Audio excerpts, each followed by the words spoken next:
Please join me in welcoming to the podium our Commissioner of Agriculture, Mr. Ryan Quarles. Really nice. Thank you, Mr. Beck, and welcome to Frankfort. Apologize for being a couple minutes late today, but we're on Frankfort time today, so that means you can be a couple minutes late. But great to see the executive team up here and our guests. Not a day goes by where the Kentucky Department of Agriculture doesn't interact with Kentucky Farm Bureau, and you all make our job a lot easier. And today, you're going to be part of that process. And I know a lot of people didn't like to see the snow on the ground this morning, but I did because I knew you all were coming to Frankfort, and you want it to be cold when you're around politicians, so they keep their hands in their own pockets when it comes to budget time. But I did spend 5 years in the legislature. I like to say I'm a recovering legislator.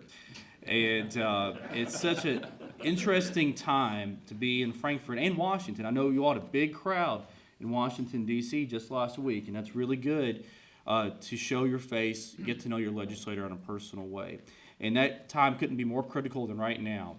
We are well over the two-thirds way. I think we just completed our 44th day or 43rd day out of 60.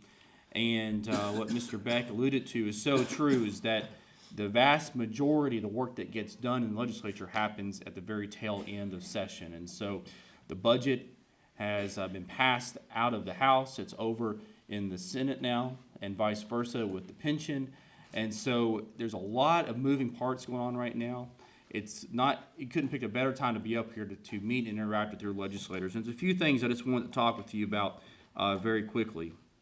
A lot of the KDA, Department of Agriculture bills have been passed. A few of these directly relate to our priorities, our shared priorities. We had a bill that got passed that had to do with some fuel standards.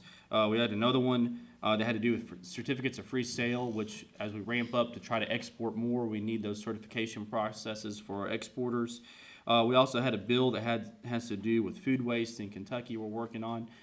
There is a bill that needs a little help right now. I'm sure Jeff will talk about it when it comes to truck weights and weights.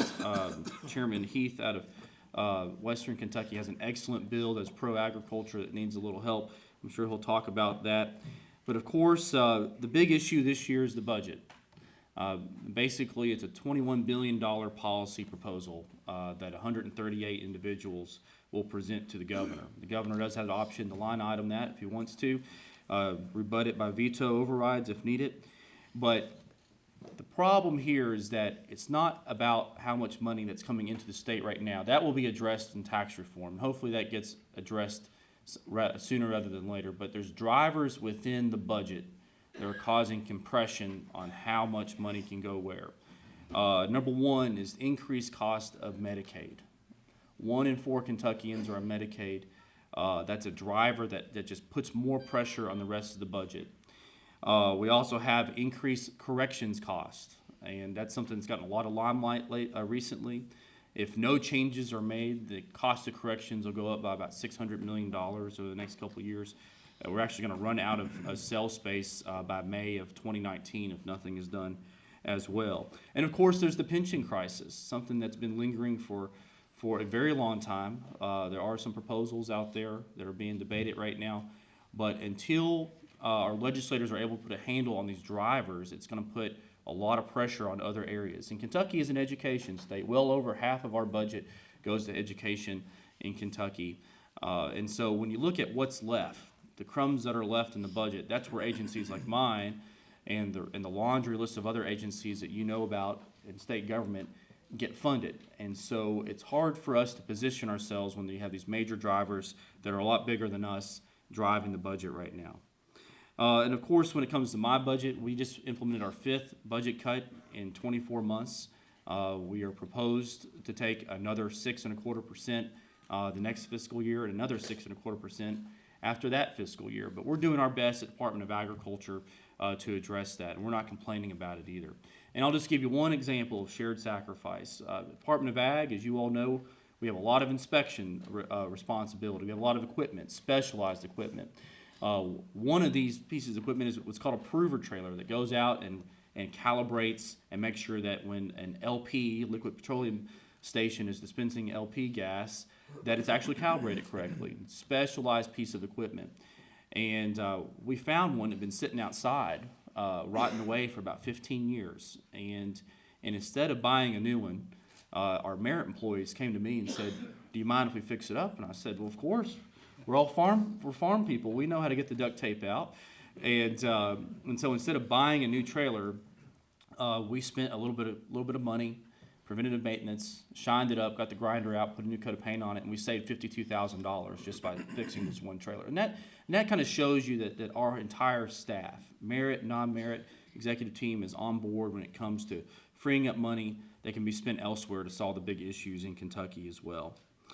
Well, it is one thing that we need to keep an eye on. If it's not addressed this session, it will be addressed in future sessions, and that is the concept of comprehensive tax reform.